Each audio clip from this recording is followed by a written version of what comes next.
In my seminars the last few years, I have covered what I have found to be those few simple basic principles that can make major changes in life and lifestyle. One of those subjects that gets the most comment is diseases of attitude. And out of that subject, worry and how to kick the worry habit have caused the most questions. So in this brief visit with you, let me give you my best look at worry, how to recognize it and define it, and what to do about it. And hopefully, these ideas will give you a good chance for confidence over worry. First of all, worry might well be killer number one. And if it is not the number one physical killer, although doctors tell us worriers die sooner than non-worriers, and we have all heard the expression, worry yourself to death, at least it is the number one killer of dreams and achievement, of energy and vitality and lifestyle. I know the damage and effect of this killer, worry, firsthand. I will spare you the details, but over a period of some 3 years, I let worry get out of hand. As I've mentioned before, I became a super worrier. I was good at it. The combination of small and big worries about my circumstances, what people thought of me, my finances, my abilities, the future, my progress, all led to a complete physical collapse, a stay in the hospital, emotional, mental, and physical exhaustion, and a deep despair I couldn't shake. A sad picture for a young man who should have been well on his way to carving out his share of opportunity. I am happy to tell you that good fortune came my way, and as many of you may be aware, I met a man, Mr. Earl Schoaf, with his ideas and inspiration and the help of a very close friend. I worked my way past the minefields of worry and disaster and out into the clear air of mental sunshine. And if I did it, anybody can do it. I'm not saying it's easy. It took me almost a full year to kick the worry habit. It took practice and much effort, but it was well worth it. Remember, don't ask for the task to be easy, just ask for it to be worth it. Don't wish it was easier, wish you were better. Don't ask for less challenge, ask for more skills. Don't ask for less problems, ask for more wisdom. It's the challenge that makes the experience. And life and its color and meaning and adventure for you is this collection of experiences. To wish them away is to wish your life away. So let's get to worry and what it is and what it does, how to define it, and what to do about it. And let's do it with eager, high hope that it won't be long until you will be free of the worry habit and on your way to the life and lifestyle that you want. First of all, let's define worry. There are many ways we could describe it. Worry is fear painting pictures in your mind. And if you watch that mental movie too long, you get a false picture of how things really are. Worry is a mental broadcasting station, and more often than not, it is false or at least distorted propaganda. Worry has that sneaky way of stopping short of giving you all the facts. Worry is often the trickery of mentally filtered facts on the negative side and the bold declaration that these are all the facts. Worry has the mental audacity to suggest that the elevator only runs one way, down. Many times worry is a 5-alarm bell for a wastebasket fire. And worry is a depletion of constructive emotion. It's wasted mental energy. It's like letting the starter run the battery down when the car won't start. And worry is most often a lack of all the facts, a lack of full understanding, a lack of total information, and an unpreparedness of ability, knowledge, talent, courage, faith, and all the other virtues. That should give us a better definition of worry, and remember, left unchecked, it can become like a mad dog loose in the house, and the sorrow and pain and regret is too large a price to pay not to do something about it, and to do it now. So much for what worry is. The next question is, what can I do about it? What is the first step? My best advice on this is to first recognize worry for what it is, admit what it does, and then decide you now want to be free. It first starts with decision on your part. And may I add, well, you should decide. Why let worry continue to take money out of your pocket and bank account? Why let worry any longer keep you from becoming all you can be? Why let it rob you of better friendships, better business, better profits, better results, better communication, better family relations? Why impose your worry on others any longer? It's a burden you can get rid of and a monkey you can get off your back. Why not be rid of those sinking, nagging feelings that all is not going to be well, that you can't do it, that it won't work out for the best? Worry is undue concern that takes up too much of your mental and emotional time. Now, we must all be concerned. Hey, life is no joke except to the jokers. Life and how to live it is a serious matter. It is risky, full of peril, and there are constant threats to the good we want and to the pursuit of happiness. However, it is undue concern, or concern that takes up too much mental time, that begins the harm. It's like a family planning a wonderful trip. While they certainly should be concerned about the condition of the car, the tires, and making sure they pick the proper route, it would be foolish to allow themselves to be completely turned negative with the thought that they might crash and kill the entire family. If that were the case, even if they went, the entire trip would be turned into one nightmare of fear with the specter of chaos looming around every curve, rather than enjoying the wonderful trip they had planned for themselves and their family. A lot of people do that with their entire life. So, start to make these declarations. And if you mean it, they will start you on your way to confidence and adventure, free of the worry habit. Say first, I've had it with worry. I'm tired of being beaten down and hassled with all those negative mental pictures. I refuse to be tricked by false facts. I'm really not that weak. Never again do I want those sick feelings inside, those mental false alarms. I'm tired of the drain on my resources. I'm tired of the embarrassment of the lack of confidence. I don't want people, especially my family, to see me in this state anymore. I've got more to offer. I refuse to let my life be short-circuited any longer by letting my mind run wild with a distorted view of the facts, whether I bring it up or if it comes from someone else.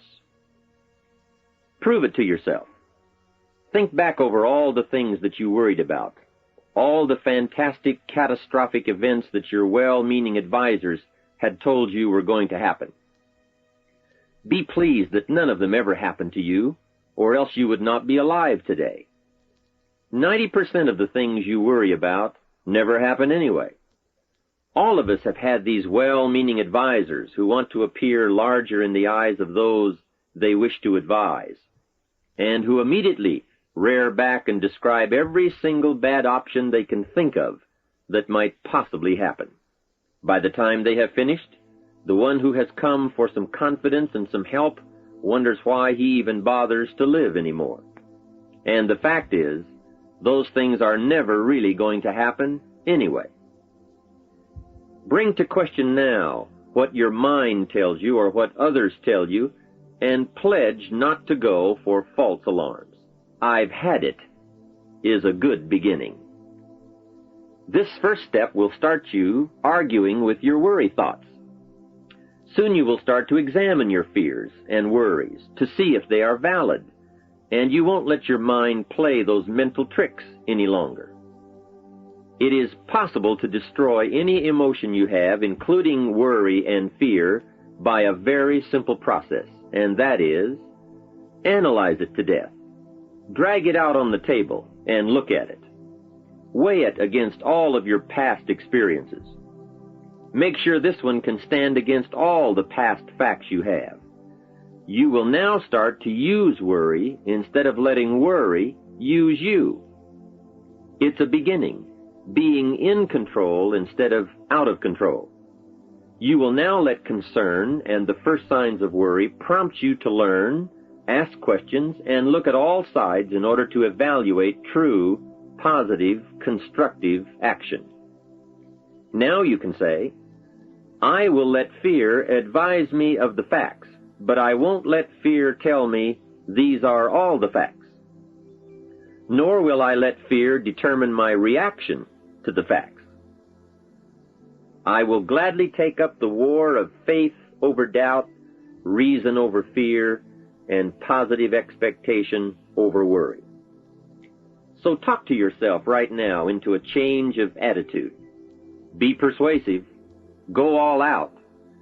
Show yourself the hell if you don't, and the good life of answers and progress if you do. Say to yourself, what a fantastic feeling it must be to stop the panic drain on my mental energy, emotion, and physical strength. Imagine putting all that saved energy and emotion and strength into my action plans for the good life. Hey, accept the challenge. Believe your beliefs, doubt your doubts, stay on the campaign to give worry a bad time. Like being your own conscientious judge, say, I've had it with the presentation of a one-sided story. I sustain the objection that worry has failed to bring out all the facts. I despise these mental courtroom maneuvers that try to belittle my client, me. I demand the whole truth, and if worry will not be silent, I may cite him for contempt of the court of reason. Call up that scene often when worry wants to hassle you with the same old tricks and the same old results. It will work every time. Okay, let's move on to some really positive steps. If you can survive all that has happened to you up to this moment in your life, in spite of doing and thinking many of the wrong things, imagine how you can succeed by now starting to do some of the right things. First, the best answer to worry is confidence, and confidence starts first with awareness. Here is one of the most important lessons in life to learn. Life and business is like the changing seasons, and the real challenge of life is to learn how to handle the winter and take advantage of the spring. In short, that's it. You see, winter always comes, but so does the spring. Night follows day, but also day follows night. Sure, the tide goes out, but it always comes in. Opportunity follows difficulty as surely as difficulty follows opportunity. For this subject, however, let's talk about how to handle the winters. Those times when worry, like winter, takes its heavy toll. So, we tell it like it is. Winter always comes. So does the night. Some happenings in our life will always be a cause for concern. And sometimes concern turns to worry, and worry turns to fear.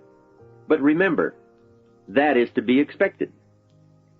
Each day, each event, each season brings both expected and unexpected challenges that we must think about and make decisions on.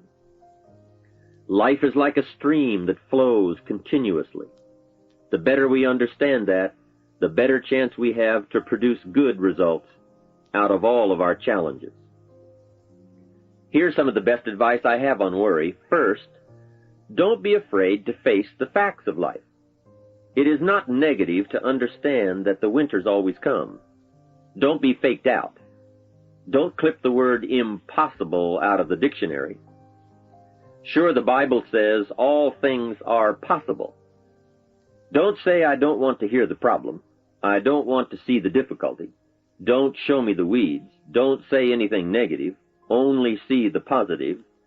That's foolish. There is a thin line between positive thinking and kidding yourself.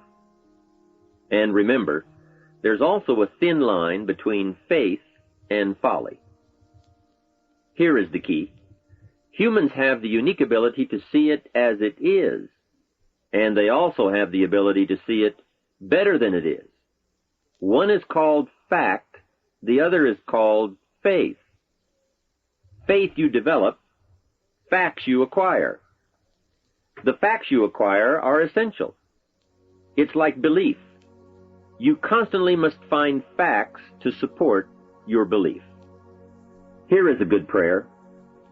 Help me to see it as it is, and help me to see it better than it is, and then inspire me to act. Facts and faith and action. What a combination for personal progress. And so we come right back to the theme of our entire enterprise, self-development. Learn to work harder on yourself than anything else. The key to all success in economics or mental health is self-development. It will all change for the better when you change for the better. It's what you become that really counts. And you are the only variable. So a good statement is, you can't be all positive. You can't be all confident. You can't be all faith. But confidence and faith and courage and inspiration can dominate worry and fear. Make sure you give yourself the best chance to get mental and emotional domination over all of your challenges. And here is one of the master keys to the good life. Developing the intelligence and accepting the challenge of putting all of your emotional experience into their rightful ratio. Beginning this progress can bring about the most dramatic changes. You see, disappointment is like winter. It always comes. It is foolish to say, don't be disappointed. But you must learn to discipline your disappointment. If it dominates 51% of your time, you're in trouble.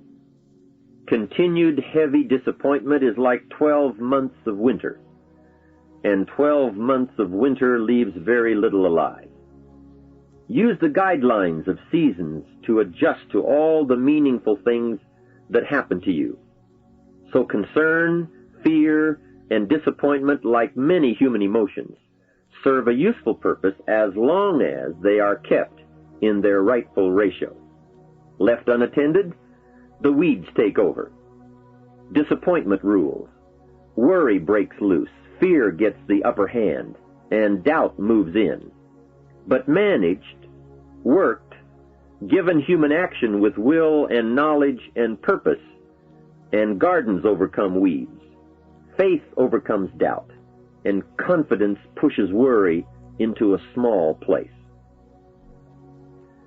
The second major key to mastering worry is to respond.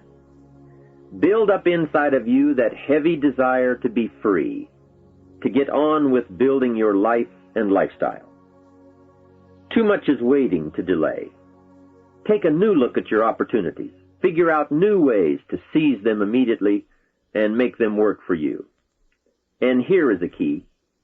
Bring a new dedication that you will master yourself with enough discipline to be more than qualified to do the present job and prepare yourself for the next move up. Expose yourself to every stimulation possible that will put all this in perspective. Now let's move on to a very important point, and that is, the best answer to worry is confidence. First, self-confidence. I can better handle next winter. I have a strong shelter. It is stocked with supplies. I now know how to take advantage of the spring. I'm going to plant better crops and bigger crops. I can last through the summer. I won't quit this time. I'll study weeds and how to get rid of them. I'll be less frightened of the changing weather and the quick storms. In the fall, I will exercise more care and reap what I have without complaint and blame nothing for the amount of my harvest. I'll learn to save a fair portion so that I can survive the bad seasons when out of control the hailstorm comes and it all goes wrong. Now we must consider this. The most fatal deterrent to self-confidence is guilt. Not doing all you know how to do to the full extent of your present ability weakens the foundation for confidence. The biggest part of worry comes from the lack of this personal confidence. And lack of confidence comes from two major things. First, no goals or plans. And second, no daily discipline to achieve.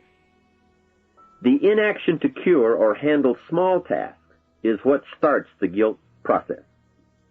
And that always tends to make you look at what's wrong and expect the worst. So listen to the voices of creative experience. Let nature, experience, wisdom, books, everything speak to you and teach you. Remember, both opportunity and challenge await action. Everything yields to diligence. It's not what you can do, it's what you will do that counts. And undeveloped ability comes from three problems. First, lack of inspiration to find out. Second, lack of reasons to learn. And third, lack of applied time and action for developing those abilities. Remember, humans are remarkable, a marvelously functioning entity. Imagine how uniquely your body and mind have survived and managed to function in spite of all the worry. Humans don't die easy. They die hard. Develop a plan for your life rather than aimlessly drifting through it, the victim of circumstance. Create your own environment and learn to control it. You control your own mental environment by developing yourself. So go on a crash program to clean up decisions. Get things done. Get other things set up and started and organized.